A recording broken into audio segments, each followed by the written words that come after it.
Hello everybody, my name is Asia Rose and welcome to my channel. This is episode number 1.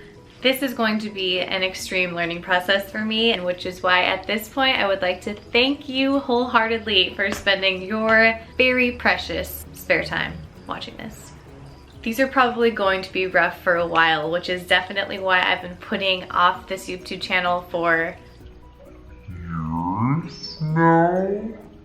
I would really like for things to just be popping with edits and filled with glorious content, just incredibly entertaining.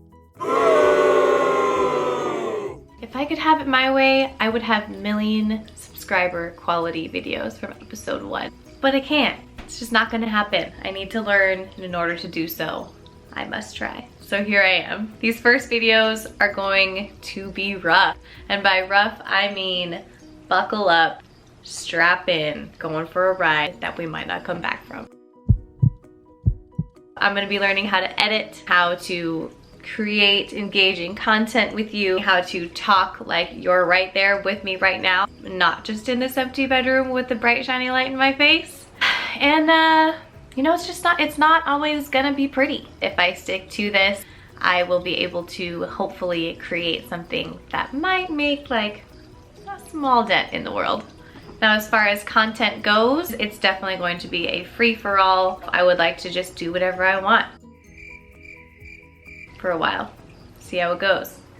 A major fear of mine starting this YouTube channel and really putting myself out in the social media world in general is that my entire life I have lived in these ebbs and flows of extreme highs and extreme lows. And if you ask anyone who's ever spent any time near me, they would be able to tell you. Meaning that I will go through these extremely awesome high kicks where I am high positivity, productivity, just vibing. And then all of a sudden, like just before my eyes, it goes down. I don't even know what it is, and I feel like I'm at these low levels of vibrations, lose my energy, my motivation, my inspiration mostly.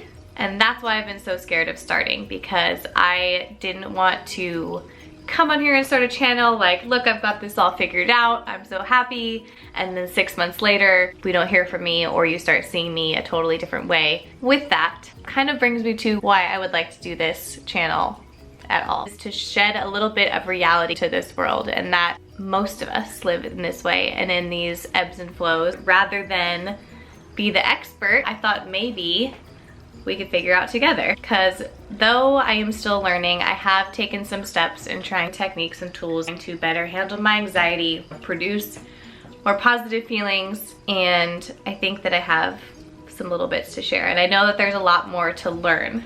I'm gonna be doing some cooking, some working out, I don't know.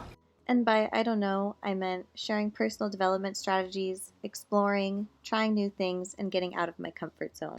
Now that we got that weird disjointed intro out of the way, I'm going to cut to a clip of the breakfast I made this morning, a typical meal after the gym, easy oats, fruit. I definitely want to include things that I eat regularly in these channels. I think a lot of people trying to cook for themselves more struggle on inspiration. I got you, girl. I love to cook almost as much as I love to eat. I don't know.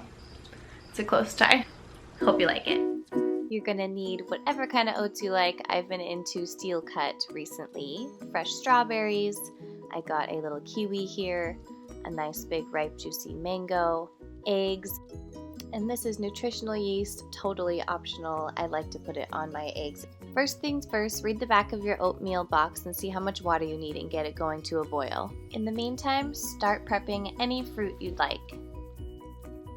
I started with my strawberries. In retrospect, I wouldn't do slices next time. I think I'm just used to it as waffle or pancake toppers. But nonetheless, cut your berries up in whatever shape, form, or size you like before moving on to the mango.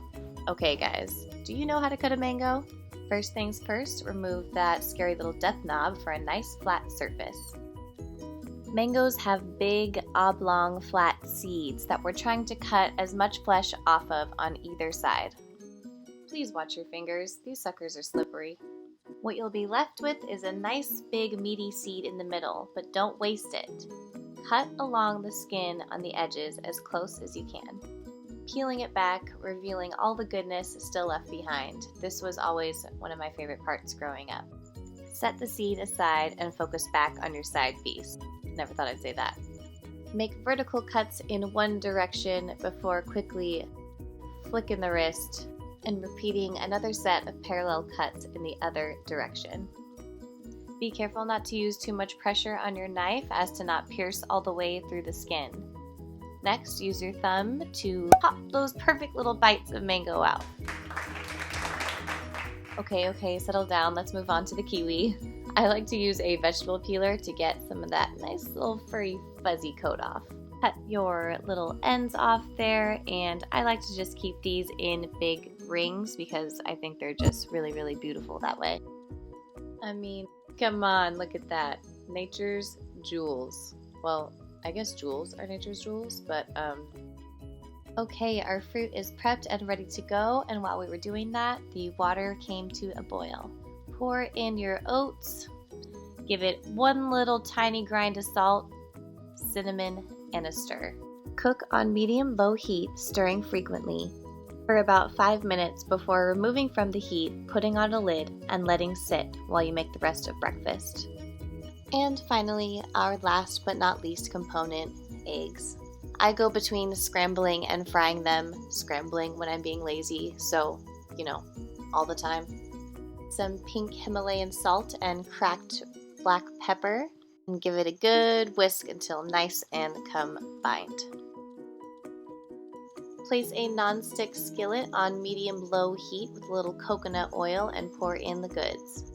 Stir frequently and turn the flame off while the eggs are still just slightly wet to keep them nice and fluffy. At this point, there is plenty of heat left still in the pan, and it will prevent them from getting hard and overcooked. And there you have it, quick and easy. I know I'm not reinventing the wheel here, but goddamn if it's not delicious.